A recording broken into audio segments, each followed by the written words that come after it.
Dan nanti untuk Pak Ganjar dan Pak Mahfud itu harusnya kalau memang terpilih menjadi presiden dan wakil presiden, lebih diprioritaskan adalah para kiai dan ulama Nusantara. Jangan malah menggandeng para habaib dari Yaman. Bagaimana nanti jika ternyata akhirnya para habib itu mendukung Pak Ganjar dan Pak Mahfud?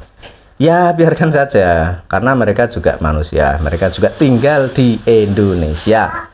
Tapi yang menjadi garis besarnya, yang harus digarisbawahi adalah jangan sampai para habib ini nanti kok mengendalikan Pak Ganjar dan Pak Mahfud.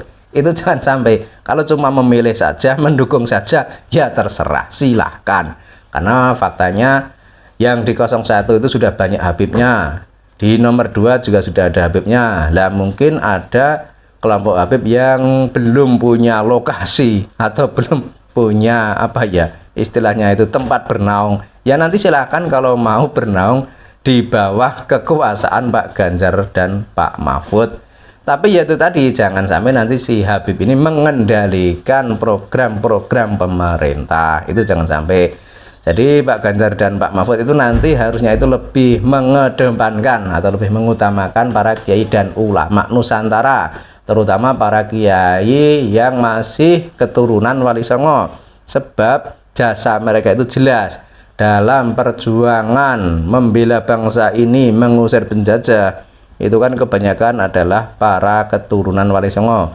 Kemudian yang menyebarkan Islam di negeri ini, itu yang dikatakan sukses itu adalah Wali Songo. Memang sebelum Wali Songo datang ke Nusantara sudah ada dai-dai yang lain, tapi program penyebaran Islam itu belum maksimal. Dan penyebaran Islam itu menjadi maksimal adalah ketika pada masa Wali Songo, yang akhirnya penduduk di Nusantara ini adalah 85% itu memeluk agama Islam. Itu kan berkat jasa perjuangan Wali Songo. Sementara kalau para habib dari Yaman itu kan jelas mereka itu kan para imigran yang dulu datang di Nusantara pada masa penjajahan Belanda. Dan mereka juga bekerja kepada Belanda, membantu Belanda, membela Belanda. Dan kita juga tahu siapa Belanda. Belanda itu adalah penjajah yang memporak-porandakan negeri ini, yang menghancurkan bangsa ini, yang menindas bangsa ini. Kemudian kalau mereka itu para habib itu faktanya dulunya itu berjuang bersama Belanda, membantu Belanda, lah otomatis kan mereka berpihak pada penjajah. Makanya jika nanti presiden terpilih itu Pak Ganjar dan Pak Mahfud, ya dalam program-program kenegaraan jangan sampai apa ya menjadikan para habib yang dulu jelas-jelas sebagai anteknya penjajah itu dijadikan sebagai partner kerja atau semacam penasihat. Itu jangan sampai. Apalagi kok malah dijadikan watim pres, itu jangan sampai. Dan harusnya Pak Ganjar dan Pak Mahfud itu lebih mengedepankan, lebih mengutamakan para kiai dan ulama Nusantara. Ini bukan soal rasis ya, tapi faktanya memang demikian. Karena kalau kita membahas tentang Habib, itu kan mereka sering mengaku sebagai cucu Nabi. Mereka sering mengaku sebagai keturunan Kanjeng Nabi. Tapi ternyata berdasar tesis ilmiah Kiai Imad, semua itu tidak terbukti. Kemudian berdasar sejarah, faktanya juga tidak terbukti. Kemudian berdasar tes DNA juga tidak terbukti. Lah kalau mereka masih ngotot mengaku sebagai cucu Nabi, lah dasarnya itu apa? Kan seperti itu.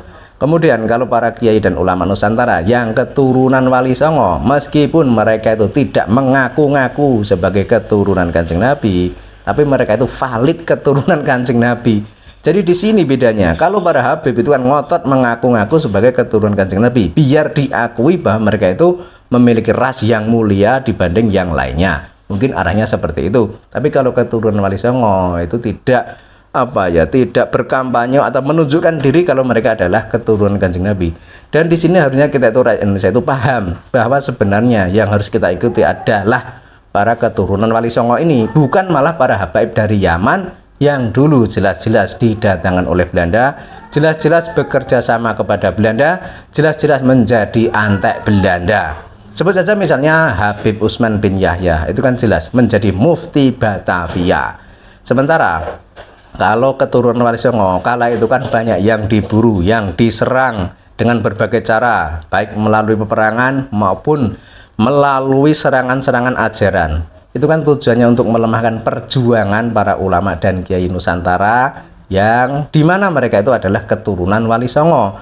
Sebab para imigran dari Yaman ini kan juga punya tujuan lain. Jadi kalau kita lihat dalam sejarah, dulunya itu kan ya mungkin sampai sekarang ya, negara Yaman itu kan negara yang miskin, tandus, kekeringan, untuk mencari penghidupan itu sulit. Makanya mereka itu datang ke Nusantara dan bekerja kepada Belanda, kemudian dilabeli sebagai cucu Nabi agar banyak pengikutnya, agar banyak yang percaya.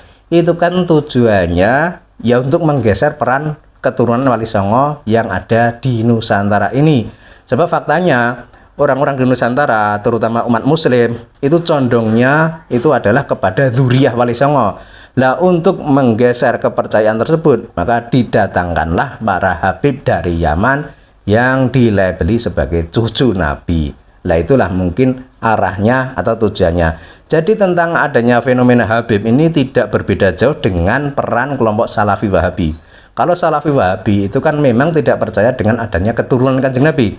Maka bagaimana caranya agar dzurriyyah Kanjeng Nabi ini tidak muncul ke permukaan, atau bisa dikatakan agar keturunan Kanjeng Nabi ini hilang. Nah, itu kan kelompok Salafi Wahabi dengan cara seperti itu. Tapi kalau kelompok Habib itu kan berbeda lagi, dengan cara memberikan model baru yang seolah-olah ini adalah yang asli, sementara para dzurriyyah Wali Songo dianggap yang palsu.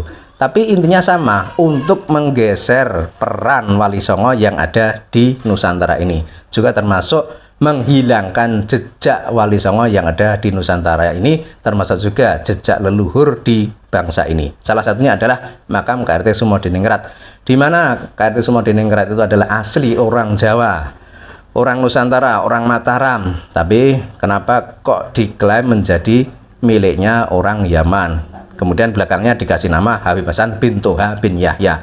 Ini kan sebuah pemelencengan sejarah yang arahnya itu agar seolah-olah orang Yaman atau para habaib itu memiliki jasa besar di negeri ini. Padahal faktanya tidak demikian. Mereka itu justru dulu berada di Nusantara itu karena didatangkan oleh Belanda dan bekerja kepada Belanda dan membantu penjajah Belanda.